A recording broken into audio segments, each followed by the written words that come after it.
You advocated for the disarming of Americans of their Second Amendment rights. You're pro-sanctuary city, as we have uncovered here today. You claim there is no guarantee to free speech when it comes to misinformation and hate speech. That right there is why the American people have such a hard time with you. It's not because we're crazy MAGA people. It's because of your radical left-wing agenda. I want to ask you on that last one where you claim there's no guarantee to free speech. Did you pick that up on one of your 30 trips to communist China, Governor? That sounds. Why are you lying to this committee? That's Congressman Eli Crane looking Tim Walz dead in the eye and calling him out in real time. This wasn't a slip-up.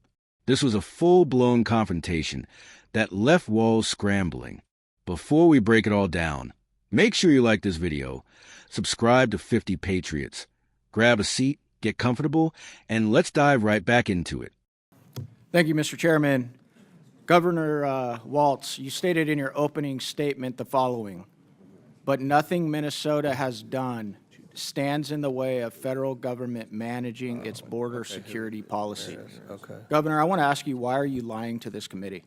I am not. Who's the top law enforcement officer in the state of Minnesota? The top law enforcement officer? Attorney General. Yeah, that's right. What's his name? What's his name? Are you asking me, do you know his name? Do you know his name? Do you know his name? I know the AG Ellison. This is an article right here I'd like to submit for the record. Minnesota AG says will not enforce federal immigration laws as DOJ threatens to prosecute officials who resist. Without objection, so ordered. Why are you lying to this committee? That is the top law enforcement officer in your state who's saying he will not comply with the federal government. Nothing in his opinion changes the fact that state law requires all state and county officials to ask for immigration status when a convicted felon is No, committed. I'm sorry, Governor. He is saying he will not comply with federal laws. That's your top law Nothing in this enforcement opinion officer. changes how You're we- lying and misrepresenting yourself to this committee. Now I want to ask you this. Do you think in that line of questioning, free health care, food assistance, free college tuition, driver's licenses, and cash assistance, do you think that that's helping or hurting this government manage its border security and policies? Well, Minnesota ranks first in health care. We rank third in safety on our roads. Let me answer that for you. Okay. It's actually hurting because what you making created my state safer and more you've created a prosperous. state that is now a magnet that is There's drawing no law. illegals There's no sanctuary to law in Minnesota. Minnesota, Congressman. I know you guys haven't put it that way on the books, but your state has everything, every element in it that is consistent with the sanctuary state. That's Moving incorrect. on, Mr. Walz. How about you calling ICE agents modern-day Gestapo? That also stands. Do you think that that helps our federal government carry out its law enforcement? I think best practices in law security enforcement policies? by identifying who you are, identifying the vehicles, and making sure everyone has due process helps our law enforcement. I think covering your faces. So you think that rolling in there- you think that that helps calling our law enforcement agents that? What does ICE stand for, Governor? Immigration, custom, enforcement, right? These are the guys that are tasked with enforcing immigration, federal immigration That's right. laws? Federal. That's their job. It's So not you the think state's that job. calling them Gestapo is helping? You're not standing in the way. None of the messaging, none of the rhetoric is standing in the way of this administration doing what they've been tasked to do. Is that what you're saying? I think what would help them is to follow due process, and when they do these missions, do the things that we expect of law enforcement. How about when you Identify went on yourself. Anderson Cooper, Governor Walz, and you said, how high is this wall?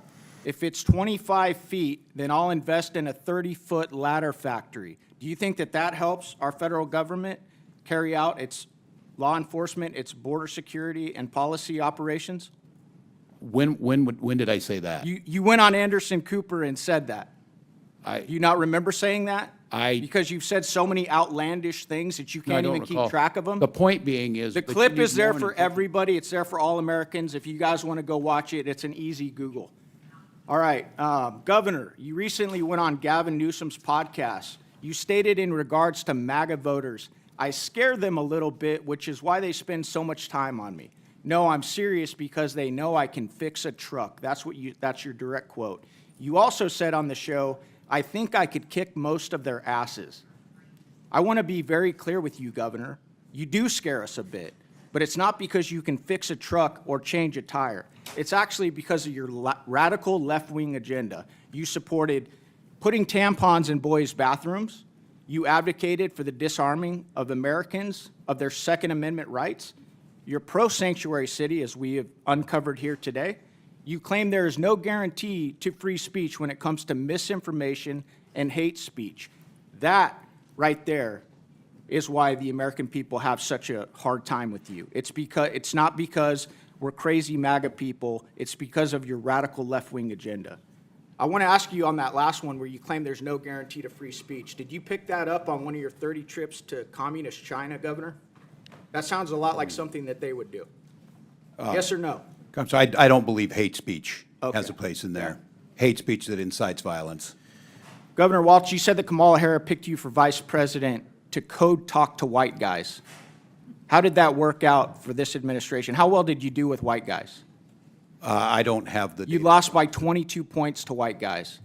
And it's because you talk like the way you do, you say the things you do, and you have this radical left-wing ideology. So if you want to continue that rhetoric, go on, brother. Keep doing it. We'll keep destroying you in elections. And the Thank you, people and of I Minnes- yield back. The people of Minnesota will continue to have me serve them.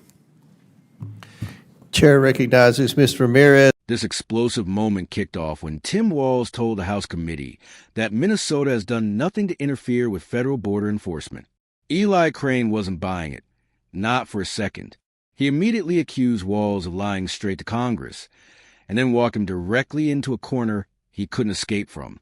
Crane asked a simple question: who is the top law enforcement officer in Minnesota? Walz hesitated, stumbled, and finally admitted it was Attorney General Keith Ellison. That's when Crane dropped the hammer, entering into the record a public statement from Ellison, saying Minnesota would not enforce federal immigration laws. At that point, the mask was off. Crane made it crystal clear: you can't claim your state isn't obstructing federal law when your own Attorney General openly refuses to cooperate. Walz tried to deflect, but Crane cut him off, accusing him again of misrepresenting the facts to Congress. Then the focus shifted to Minnesota's policies: free health care, food assistance, tuition, driver's licenses, and cash benefits for illegal immigrants. Crane didn't mince words. He said these policies turn Minnesota into a magnet state, sanctuary in everything but name, and directly undermine border security. Crane kept pressing, bringing up Walz's past comments comparing ICE agents to the Gestapo. He asked the obvious question: how does demonizing federal law enforcement help enforce federal law? Walz tried to pivot to due process, but Crane wasn't letting him off the hook. Next came Walz's infamous comments mocking border walls and joking about building ladder factories.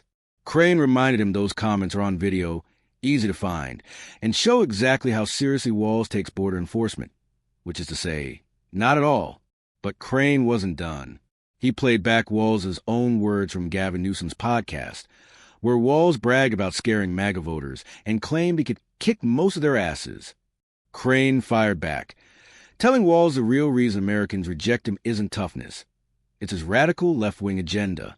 Crane listed it out plainly: sanctuary policies, attacks on free speech, hostility toward the Second Amendment, and extreme cultural policies pushed onto children. He even called out Walz's statements, suggesting free speech isn't guaranteed when it comes to so-called misinformation and hate speech. By the end, the message was unmistakable. Eli Crane didn't just question Tim Walz. He exposed him. Exposed the lies, the rhetoric, and the agenda that voters keep rejecting at the ballot box. Drop your thoughts in the comments below.